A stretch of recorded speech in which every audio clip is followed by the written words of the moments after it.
Hey, what's going on, everyone? This is Mitch. Good Monday morning to you all. Hope you guys are doing well and feeling well out there this morning and having yourselves a great start to your AM and a great start to your work week. Got you an update, pretty long update, pretty detailed update on what's going to happen, what potentially could happen over the next 2 to 3 days. We have a wild early April blizzard that's going to really crank up over the next 12 to 24 hours. It's already snowing in portions of the country from this system right now. And then, of course, the reason a lot of people probably clicked on this video is to hear about this significant severe weather event for tomorrow. A lot of people are immediately, and I think it's because a lot of people are on high alert, and rightfully so, and that's good. People are aware, but a lot of people are wanting to immediately compare what could happen tomorrow to what happened on Friday. But I'm going to go on and tell you, not so fast. And every system is not the same. And I'm going to tell you why I think this system is not the same as what happened as Friday as far as what could develop. We're going to get detailed with this. So there is some severe weather ongoing right now. In fact, it looked like there was a tornado that was on the ground based off radar in southern areas of Mississippi. We'll give you an update on what's going to happen today also. And I'm going to have this time stamped out pretty well so you guys can just skip to whatever y'all want to hear. I don't blame you one bit. I know everybody wants to hear about their specific area. So we'll try to figure this out for you guys. If you folks have not subscribed, certainly consider doing that. Like the video if you like it. When you like the video, it helps to get these videos out there. And not just my video, but other people's channels that talk weather. It's important to like these videos because they get the more and more people. They hit what we call the algorithm. And I think more and more people need to be aware of what's going on. It's not all about, hey, I want as many subscribers and views on my videos as possible on my channel. It's about trying to get people aware. That's the real reason why we do this. I can't speak for everybody, but speaking for myself. So with that being said, if you guys got anything that I can pray about or pray over, as always, please put those in the comments below so I can do that. I can pray over it, and so others can do so too. We can all look out for one another and glorify God doing it. Let's get rolling this morning. Having a little bit of some mouse issues. I'm going to have to buy me another mouse. There's just a really lag when I move my mouse and the actual pointer responding to the moving of the mouse. So if you see some crazy movement with that, I do apologize. But what we got going on this morning, we got a lot of convection down here. This is the same convection that was in North Texas a little bit earlier yesterday. Luckily, we didn't have any widespread tornadoes or anything like that in North Texas. I think we did have one on the ground in eastern Texas, but I didn't really hear anything about any damage or anything like that. But I believe it was confirmed. But a bunch of convection popping off continues to be fueled off a lot of low-level moisture and some instability down here. This will eventually continue to trail into like the panhandle of Florida, and will try to actually rejuvenate, refire up. This will actually even bring some storms into southern Georgia and some showers into North Georgia, into the Carolinas a little bit later this afternoon. But if you see this, it's going to be hard to see on your screen, but you got this digging trough right here. And with it, you have the development of a surface low. This is going to continue. This low pressure will continue to move across the central and northern plains. And with it, will spark a lot of severe weather in this portion of the country right here. And then a blizzard as this low pressure begins and continues to develop. Watches and warnings. Advisories, blizzard warnings in the red. This probably will get expanded a little bit further northeast. Winter storm watches up in this blue color right here. Winter weather advisories in this purple. And this pink right here, you got winter storm warnings. But this blizzard warning is going to be, this blizzard is going to be a big story. Red flag warnings in this like hot pink color down here, where you're going to get a lot of strong winds from a developing low pressure, a strengthening low pressure to your north. It's going to bring a lot of strong winds, but no precipitation, which you really need in this area. So there's going to be, a fire danger risk down here. So we need to be aware of that. But today, we'll talk about that for today. And if a lot of people probably don't want to hear about what's going to happen today, and I don't blame you, if you're not in risk of severe weather, then, you're probably not interested. But I do want to let you guys know who do have severe weather risk today. You have a marginal risk for severe weather in Texas. We'll see if any storms can actually get going, but you have this slight risk right here, down here in southern Alabama and the panhandle of Florida, and a marginal risk up here in areas of the Midwest. So let's zone into this higher risk area. Excuse me. Down here for the south, Mobile, Tallahassee, Pensacola, places like this, southern sections of Alabama, not quite up to Montgomery, but this is where you stand the best chance for any significant severe weather, which I don't think we're going to have any significant severe weather, but you do have a 5% risk of a tornado within 25 miles in any given location. Down here in the brown, that is a 5% risk. In the green, that is a 2% risk. So, I wouldn't be surprised if we get a few tornado warnings today. Things are kind of active right now across Mississippi. But there is a hail risk, there is a wind risk. But, I think the biggest risk we need to watch for today is that 5% risk of a tornado within 25 miles in any given location in this brown area. And we'll go on and jump to this and see what it's looking like. We'll take a look at what's going on right now as of, this would be 5:41 Central Time, but we still got a tornado warning on this. And the last time I checked, it looked like the tornado had lifted, but there may be a tornado on the ground right here, maybe just going to cross just north of Laurel, Mississippi. And we'll look at the CC right here, and this can tell us if there's anything on the ground. Can't really tell. It does not look like there's a clear CC drop. But listen, please be careful if you're in this area of southern Mississippi today. A lot of people probably not going live right now, but this is a pretty powerful storm, and the HRRR model is showing it well.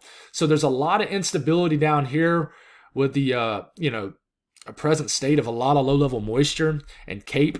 So we'll continue to march this. If you're confused about what time frame we're at, it's 8 a.m., so back this up 1 hour, 7 a.m., which is in about the next hour and 15 minutes, the time I'm making this video. We'll continue to watch these storms, more so just heavy rain from Birmingham to Huntsville.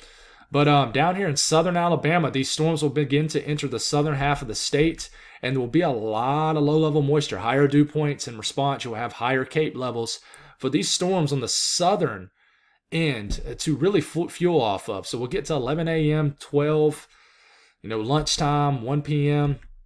These could produce a quick tornado, some damaging winds, maybe a small chance for hail. So please be aware of this. These storms will continue. There's a chance, even down in Mobile, you might not get any storms. Pensacola, maybe no storms. But if they do form from this leftover energy coming in from the west, they could be tornadic. They could be spinning, could have a supercell or two out here. This continues to get into southern areas of Georgia. It's still there as we're into about the 3-4 p.m. time frame in southeast Alabama. We still got some nasty storms ongoing. I'm sorry, I keep having to clear my throat. I do apologize for that. That's loud on your screen, but you continue to get into Georgia. Some nasty storms down here, probably right around 4 or 5 p.m. Watch out southern Georgia. And, there could be more widespread storms also in the panhandle of Florida. So, we can't ignore this just because this model run isn't showing any widespread storms in Florida. But a lot of shower activity in the Carolinas and central Georgia points northeast. It'll start off as a nice morning, might end with some rainy conditions on your way home throughout the Carolinas and Georgia. But these storms could be intense. And I think they'll mellow out just before midnight in southern Georgia into the panhandle of Florida. But as we get into the northeast today, not a whole lot going on. As we're getting into this afternoon, maybe some snow shower activity is possible in northern Maine. Some showers will begin to enter Vermont, New Hampshire, starting to get to that time of the year where you're not quite cold enough for snow consistently anymore. It's just, we're getting deeper into spring. But as we're getting into this afternoon and this evening, widespread rain. There will be a corridor of rain that stretches from basically Michigan through areas of Canada, through Lake Ontario. Over Lake Ontario, Lake Erie. Buffalo, it'll be a rainy late evening for your Monday. Finger Lakes region, interior New York State, even the southern tier. This will stretch all the way into Vermont, New Hampshire. There'll just be a corridor of some pretty heavy rain. This might include Detroit, definitely will include Buffalo, and it'll just be a rainy night tonight, and it'll be just cold enough in some of these higher elevations for maybe a little heavy wet snow. We'll see what happens there, but this will definitely be a rainy night tonight in this entire little region right here. Not little, but pretty large kind of stretch of region right here. So South Central U.S., pretty quiet day. Not a whole lot going on. This might turn out to be a little bit different tomorrow. But if any storms do develop down here in Texas, there is going to be a ton of CAPE in the atmosphere. But you do have a cap in place, meaning and I'm going to talk more about the cap here in a second, meaning there's an area of more stable, warm air aloft above the surface, several thousand feet up in the air. So even though you have a marginal risk for severe storms, there's also a chance potentially nothing can even get going here in Texas today. Maybe some storms that cannot really take advantage outside of those lower levels of the atmosphere to really explode and get their updrafts going. So you might not get any storm development today, even though there's a marginal risk for severe weather. If you do, there will be a chance of large hail in Texas, really in this area of Texas, right in here, right in the heart of Texas. North central U.S., you're going to see a lot of snow enter your screen on the North Dakota. In the Dakotas, I can't talk this morning. I had to restart this video like 10 times. I was just struggling this morning, so I do apologize if my words get a little mumbled and twisted together. But we're getting, starting this morning. We'll continue in that same rain that I just talked about for the Northeast. It's, attached to this area back west. So some showers in Iowa, northern Illinois, southern Wisconsin, kind of a showery afternoon for Chicago, northern Indiana, a southern half of Michigan. Some heavier rains are possible, and then a severe thunderstorm or two is possible here in areas of Illinois and Indiana today. We'll see what develops. Maybe some hail is possible, but definitely a rainy evening, and then maybe overnight hours from basically southern Wisconsin, northern Illinois, points east into Michigan. Just basically the southern Great Lakes region is possible. And then our winter storm begins to enter the picture here in the Dakotas, and then Minnesota, even Nebraska. And we'll give you a bigger update on that here in a second. Temperatures today, and you see how warm Texas is? This is what I mean by there's going to be a lot of CAPE. You've got a big-time surface heating. In response to a lot of surface heating, you're probably going to have some humid air. And you're going to have a lot of what we call CAPE, which is the storm fuel to the atmosphere. So if you get any storms that do get going, it's going to have some rocket fuel to fuel off of. But it's going to have to beat that cap, that area of warm air aloft. It basically warms up on the upper. Basically, the temperature drops as you get further up in the atmosphere, and then about, anywhere from 4,000 to 8,000 feet up in the air, the temperature rises, and that warm air stabilizes that area of the atmosphere.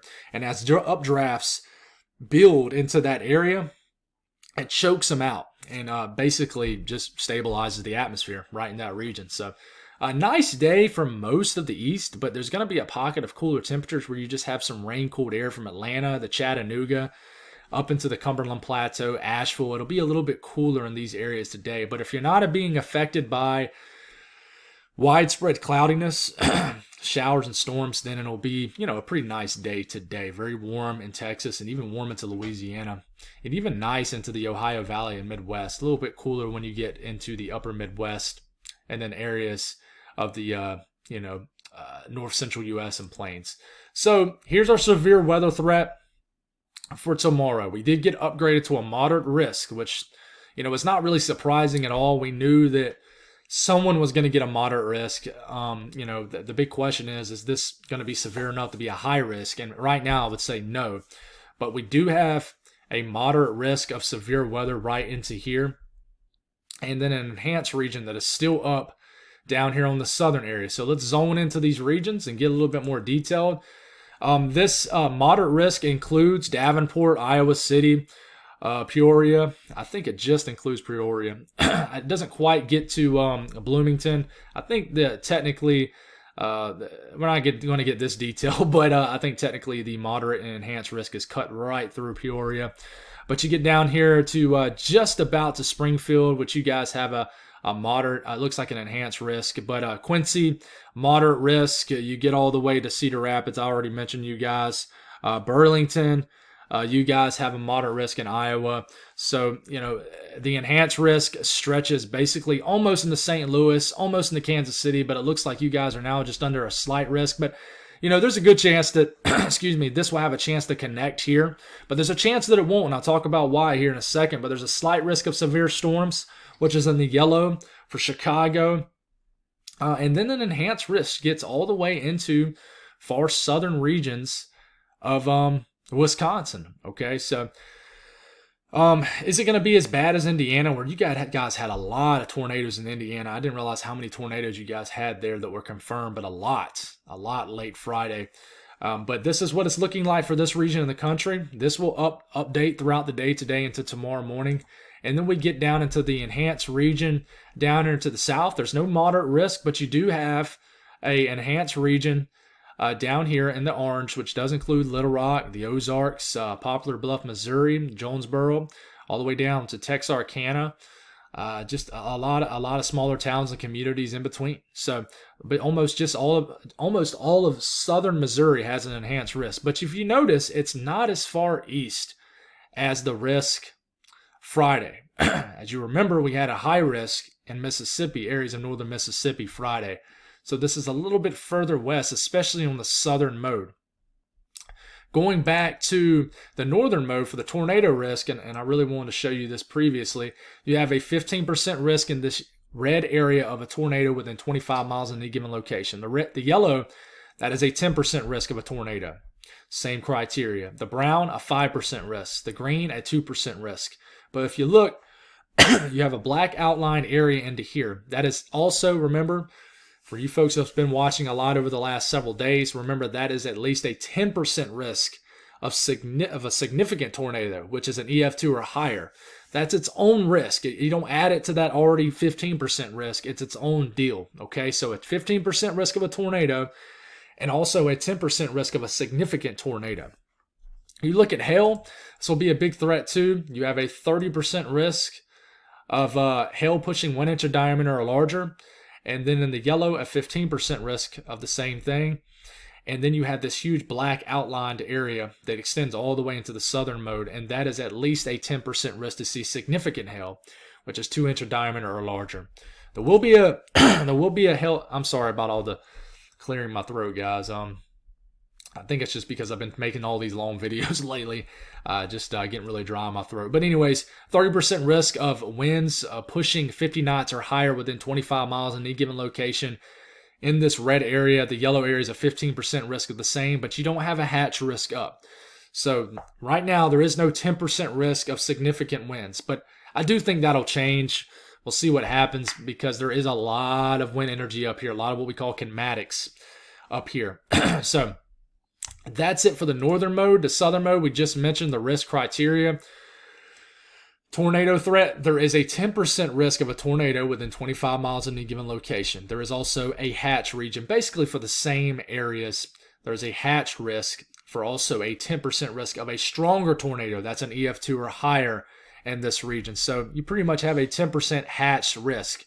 Hail threat, down here, not the entire 15% risk of hail in this yellow has a hatch risk, but there is a corridor but inside the 15% risk that also has that 10% risk. I take a drink every time I say risk, right? Seems like I said about 1 million times over the last 5 minutes. But a 10% risk of significant hail pushing a 2 inch in diameter or larger in this region right in here. This does include areas like Tulsa and Fort Smith down here into northeast Texas. There will be a wind risk down here also. But I'll be honest, Storm Prediction Center says that's not as big of a risk down here. So let's talk about how that's going to unfold. Let's talk about Iowa first. And, as we're getting into Tuesday morning, if you're confused about what time frame we're at, look right here, guys. This is the time, but back it up 1 hour because we're in Central Time. This is in Eastern Time. I can't change the time zone. So I know this is pretty small on your screen, but back it up 1 hour. You start to get into this afternoon. I'm sorry, tomorrow afternoon. It's not today, tomorrow afternoon. Not a whole lot going on. And then here's one big storm that pops up right here. This could be a cluster of storms. This could be 2 different storms, 3 different storms. But it forms down here in northeast Missouri. Rides up, slams areas like Burlington around, 3, 4 o'clock in the afternoon. Comes up and starts to get really close to areas like Davenport. And this will have a lot of ingredients for severe weather right into here. When these storms do get going, if they do get going, how widespread are they going to be? One, but if they become widespread, if any storms do pop up, they have a chance to produce all hazards, damaging winds, a strong tornado, and large hail.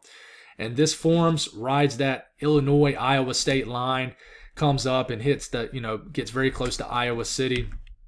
Hits the Davenport area, gets really close to Cedar Rapids, but Cedar Rapids more so right over here. Doesn't quite hit you guys, and then these storms move through. You notice right off the dot in Iowa, you're like, wow, that doesn't look near as widespread as Friday. Well, it's just one model, the HRRR model. It doesn't mean there's not ingredients up here for severe weather. It's just right off the dot, I can already tell you, I just don't think this is going to be as widespread. That can change. We got to see more model runs throughout the day. But, you're getting into tomorrow, and this is the updraft Felicity swath. It is looking pretty aggressive for these areas right in here in eastern Iowa. And we'll talk about Illinois and Missouri here in a second. But, where there is storms, they will have the chance to produce EF3, EF4 tornadoes. So we need to watch out for that for sure. Now let's jump to Wisconsin, because I don't want to leave Wisconsin, hanging here. I do think the southern areas of the state do stand a risk for severe weather. The first initial band of precipitation will kind of fly through tomorrow afternoon, and then we'll watch for a sector that opens up that could provide the ingredients for severe weather. And then we'll watch these storms that kind of come up and hit areas of southern Wisconsin. So watch out areas like, Plateville, Wisconsin here in the southeast portion of the state. Madison, Janesville. Certainly need to watch out for some severe weather in this area. There will be a chance of a tornado, but remember, we're fighting against thermodynamics up here, which is good. So this is going to help limit the severe weather pretty far north. So I think in these extreme southern counties of Wisconsin, you will have the best chance for severe weather. But once you start to get you don't even have to get very far north. An hour north could make a massive difference between a stable atmosphere and an atmosphere that is destabilized. So we need to watch these little storms down here. And they're not really little. They have a chance to be big. Large hail is possible, and a tornado is possible in these storms. And then they blast through. Maybe some more storms a little bit deeper in the evening. But after that, could watch another big storm that might develop, just west of Milwaukee. And this could be a big one, might ride over Lake Michigan. But after we get into the late evening hours, it's about done. But these storms, like I said, same kind of deal. They will have a chance to be spinning. We'll go down to the 06Z. And as they get into areas of southern Wisconsin, you do have some highlighted areas right here where you see these colors. That is basically where a potential updraft could be spinning, meaning there is a potential that a tornado could reach the surface. Remember, it has to reach the surface to be considered a tornado. These storms could be spinning all day, but are they actually going to meet contact with the ground to be considered a tornado? But if you notice down here in southern Wisconsin, even areas of the southeast portion of the state, there is a chance for some spinning storms. Okay, but you look at Missouri, Illinois, we'll cover Indiana in this too. Going through here in time, right? We're getting into the 1, 2, 3 p.m. Bang, big storm develops here in northern Missouri. This storm could produce all hazards, and this is just north of, let's see, I got my little Google Maps down here. This is just north of of Columbia, Missouri. Watch out, Macon, Moberly. Hopefully I said that right. A lot of small towns and communities. Watch out, Kirksville. These models aren't going to ever be exact, but they're trying to pinpoint where the worst weather could be. But this is a pretty nasty storm showing up. But if you notice right off the dot here, there is no widespread storms middle of the afternoon. There's this big storm that develops, might turn to a cluster of storms in northern Missouri. This will drift into areas of western Illinois.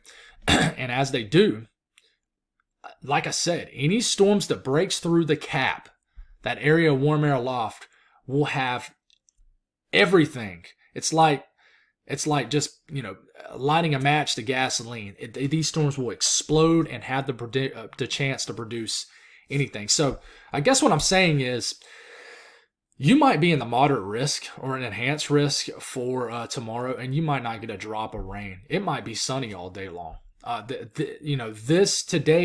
Tuesday has a bigger chance of that happening than Friday did. I did mention the possibility of that happening for the event Friday, but storms were very widespread Friday.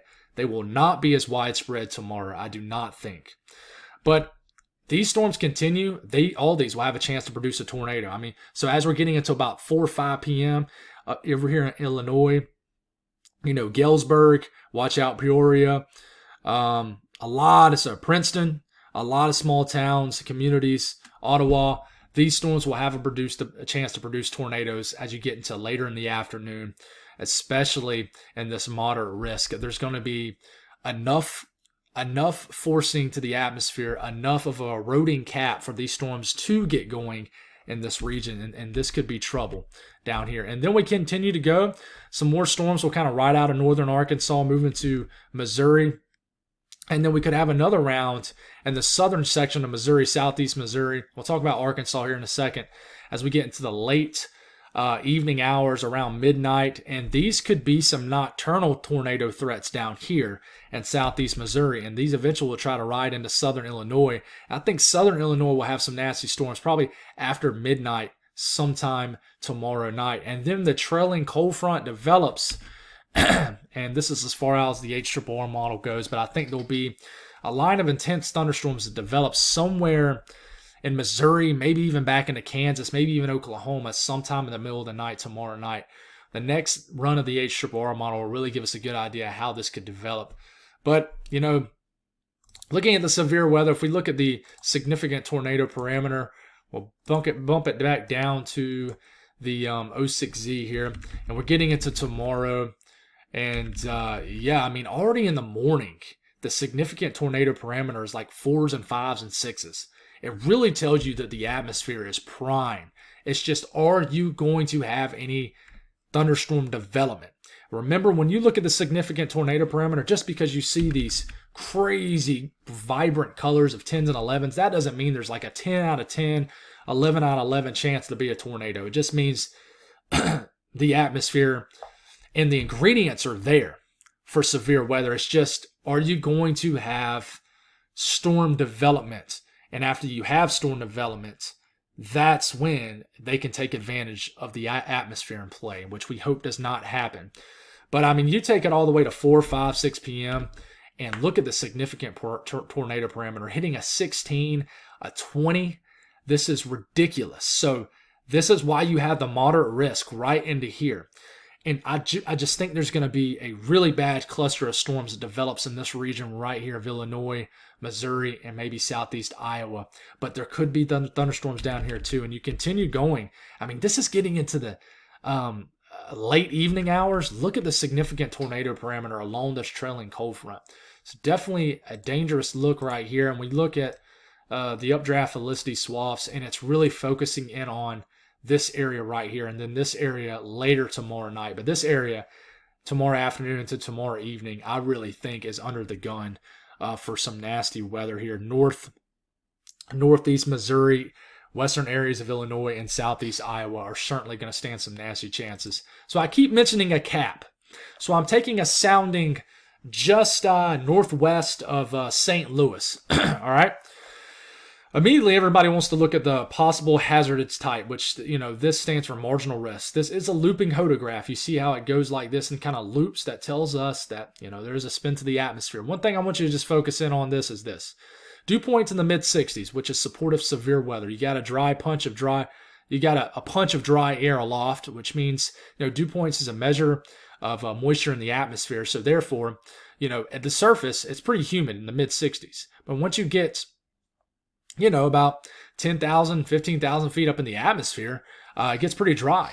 Temperatures are, you know, normally always drop the higher up you get in the atmosphere. Most of us know that. It gets colder the higher you get up. That's why you go 10,000 feet up on the top of a mountain, it's colder. But it's 82 degrees at the surface, which, again, is a thermodynamic that totally supports severe weather. But look as this temperature drops, right? We get to about 850 millibars, which to feet is about, you know, 4, 5, 6,000 feet. But look as you get to about that 5, 6, 7,000 feet range, the temperature actually stops dropping and actually climbs right into here, and then it drops again. That is that area of warm air aloft where the temperature rises. And as you have a bunch of fuel in this area of the atmosphere down here, which is closer to the surface, you know, just a few thousand feet up in the air, and then you have a bunch of fuel to the atmosphere above this stable air. But this updraft builds, hits this stable warm air aloft, and it cuts off the storm development. That's why in this setup, you do not have widespread storms out there. Okay? That is why you're not seeing it, if that makes any sense. You didn't have that problem Friday. Storms exploded everywhere. It was a free-for-all in all the worst ways possible. So that's why you're seeing that. Okay. Arkansas, surrounding states, it's kind of the same deal. You have even a more stout cap in place down here, but you're getting into Tuesday, storms develop. This doesn't necessarily look super impressive on your screen, but all these storms in central to especially western Arkansas could be producing all hazards as we're getting into about the 5-6 p.m. range here in western Arkansas. You know, areas like Fort Smith, Fayetteville, Russellville, Hot Springs, even Little Rock. But there's a chance like areas like Little Rock might not get any storms. We're getting into the evening at this point, and you know, these storms don't look super impressive, but that doesn't mean they aren't going to be. The ingredients are there for severe weather. Look at this big storm developing just south of the Red River. But then I think as this low-level jet really enhances, gets stronger as we're getting into the late evening hours for tomorrow, this is when you'll have some explosive nocturnal severe thunderstorms that develops in northern Arkansas, maybe southern Missouri. And then these can be dangerous into the late evening hours around midnight. And like I said, this is when this gets into the region we just mentioned. But you notice, not super widespread storms. There is a squall line that's likely going to try to develop and extend all the way into North Texas. We'll see if that happens. But you notice right off the dot, you're like, well, Mitch, this doesn't look that bad. But I can tell you, the ingredients are there, right? You know, we're getting into Tuesday. You know, it really builds in, I would say, into the late evening hours, into maybe even around midnight. You're going to have a lot of ingredients for severe weather in this region. But is it going to happen? You can have all the ingredients in the world, but are you going to have storm development? A lot of people forget about that kind of stuff. So, severe weather expected again. But let's go on and break down the blizzard. It's snowing in portions of Wyoming this morning. This will continue. We're going to take a look at the HRRR model, which won't cover the entire length of the storm, but we're getting into early this afternoon. Area of heavy snow will really get cranked up here in Wyoming. This will get quite intense, I would say, late this evening in eastern areas of South Dakota. It'll start snowing pretty good here in kind of northwest Nebraska. Really, I think overnight tonight into tomorrow morning. So it's still snowing in eastern Wyoming at this point. The blizzard really cranks up, I would say, tomorrow morning. And then this is just heavy snow as we're getting into tomorrow afternoon while you have severe weather to the southeast of the low. But this is quite intense. It's a lot of heavy snow falling in this region. We're getting into tomorrow evening. Still lingering snow back in Wyoming. Snowing in northwest and western portions of Nebraska. Snowing for about 75% of South Dakota very heavily. And then I'll think that the eastern and southeastern portions of North Dakota will get hit pretty good. And then, like I said, you see here areas of northern Minnesota getting a lot of heavy snow right into here. And this only goes 48 hours out, all the way to about 1 a.m. Wednesday morning, and it's still snowing pretty heavily in the eastern Dakotas. Blizzard is going to be popping off here, especially as we get, I would say, more so into tomorrow. But winds really increase tomorrow morning, I think, and into tomorrow afternoon. This is about tomorrow late afternoon, early evening for Nebraska and the Dakotas. You got 40 to 50 mile per hour wind gust. You'll probably have winds sustained at 30 to 40 miles per hour in these regions. A lot of blowing snow. And I mean, even as this low pressure, kind of heads on out, you still have backside very strong winds all the way down to Kansas. But of course, it won't be snowing in Kansas. But this is an all-out blizzard for the Dakotas. A very intense blizzard. Early April blizzard too. So a lot of blowing snow, heavy wet snow, 30 to 40 mile per hour winds that will really get cranked up, I think, tomorrow for the Dakotas. Very breezy in eastern Wyoming also. Snow expected for this region. Stop the screen if you need to. Rapid City, you guys are going to get, potentially 2 feet of snow. Areas of Wyoming, 1 to 2 feet of snow widespread. And then basically, I would say, all of northwest Nebraska, 8 to 16 inches of snow is definitely possible. I think that's a good range to measure this off of. But South Dakota, central to northern to western parts of the state, anywhere from 1 to 2 feet of snow. And then central to eastern parts of North Dakota, same thing, 1 to 2 feet of snow. Someone could potentially get 2.5 feet of snow. It's definitely possible. And then we'll switch it to Minnesota right into here.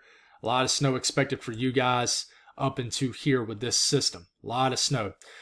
Probably someone's going to see 1.5 feet of snow in far, probably northern to northwestern Minnesota up here. But Minneapolis, I don't think you guys are going to get much. You got to get pretty far north for you to see substantial snow. But I certainly think you guys could get a little bit more snow than what the blend of all models is showing. I think widespread, probably 6 to 12 inches of snow in northeast Minnesota is certainly possible or likely. And then this is potentially what's going to happen. We're not really in good range of the short range models, but I think as we're getting into Tuesday evening, widespread winter precipitation will break out across the UP of Michigan. Icing, freezing rain is possible. And I think you guys might start off as a little bit of snow in these regions right here in northern Wisconsin and the UP of Michigan, but quickly change to a wintry precipitation. Some icing is possible and likely, not possible, but likely. And then this all might turn to rain for you guys as you're getting into Wednesday morning. Starts, I would say, tomorrow evening, lasts throughout tomorrow night into Wednesday morning, and then I think it might change to rain for Wednesday morning as we're moving forward here. Snow, not a lot, maybe a couple inches for northern Wisconsin, the UP and Michigan, but we do need to watch out for ice in this region where certain areas could get a few 1/100ths of an inch of ice to maybe a 1/10, maybe a 1/15 of an inch of ice is possible. There is a severe weather threat for Wednesday, guys. There's just a huge slight risk. This is for Indianapolis. This is for Toledo, Detroit, Columbus, Dayton, Cincinnati, Lexington, Kentucky, Cleveland, Pittsburgh, Buffalo, Rochester. So a lot of people under the gun with this. Louisville. We need to watch out for severe weather. As of now, there is a hatch risk for significant severe weather, and I think this might be for damaging winds, maybe hail. But I do think there will be a tornado risk, but we won't know more about this until I would say tonight into tomorrow morning. Okay, but there is a risk of severe weather for Wednesday for you guys. Do I think we're going to have an outbreak? I don't think so. But what I will tell you, normally the day after the big day, it normally likes to uptrend. We saw that with Friday, with Saturday, how it uptrended for the Northeast. So we can't just disregard this threat because this could uptrend. We'll get much more detail about this in the next 24 hours. But I can tell you this is the last frame of the NAM. It does show storms developing around 1 to 2 p.m. in Ohio and even down here in Kentucky and Indiana. So we'll see what this does in some later future runs, but we certainly need to be aware of this. That's all I got, guys. Thank y'all for tuning in. Sorry about all the coughing, the clearing of my throat, mumbling of words. I don't feel like I was as fluent with that video as I've been in the last few, but just been pumping out some heavy content. And a little bit tired, not going to lie to you guys. But hopefully we can get past this and things can mellow out in the weather world a little bit because I think we all need a break, right? God bless all y'all. Have a great Monday, and I'll be with y'all this evening to do it again.